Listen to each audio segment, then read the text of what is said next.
জনপ্রিয় সঙ্গীত শিল্পী জেফার রহমান নামেই অনেকটা পারফরমেন্স। তার গান মানে শুধু কণ্ঠের জাদু নয়, তার গায়কই যেন এক পুরো দস্তুর মঞ্চ পরিবেশনা। গান গাওয়ার সময় তিনি যেন নিজেই গান হয়ে ওঠেন।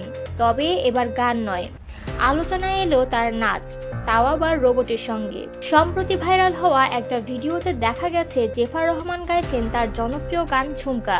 মজার ব্যাপার হলো তার সঙ্গে মঞ্চে উপস্থিত একটি কুকুরের মতো দেখতে রোবট, আসলে একটি এআই বট নাচছে ঝুমকা গানের তালে তালে। রোবটটির লাফিয়ে লাফিয়ে নাচ আর সেই তালে জেফারের কিছুটা শরীরী মুভমেন্ট, সব মিলিয়ে দৃশ্যটা যেন বাস্তব আর প্রযুক্তির এক অদ্ভুত সংমিশ্রণ। ভিডিওটি ভাইরাল হতেই নেটিজেনদের মিশ্র প্রতিক্রিয়া। কেউ মজার ছলে লিখেছেন শুধু লাফালেই চলবে না, নিজেকেও একটু দোলাতে হবে। আরেকজনের মন্তব্য, শুধু ঝুমকা গানই জানেন, আর কোনো গান শেখেননি। তবে কটাক্ষের মাঝেও মজার ছলে রসিকতা করতে ছাড়েননি জনপ্রিয় ইনফ্লুয়েন্সার রাফসান সাবাব।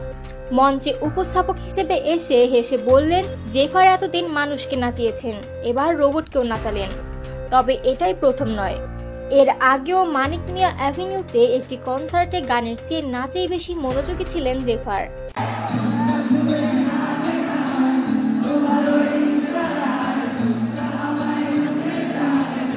তখনও অনেক শ্রোতা প্রশ্ন তুলেছিলেন, এই শিল্পীকে এখন সঙ্গীতের থেকে স্টেজ পারফরমেন্সে বেশি আগ্রহী।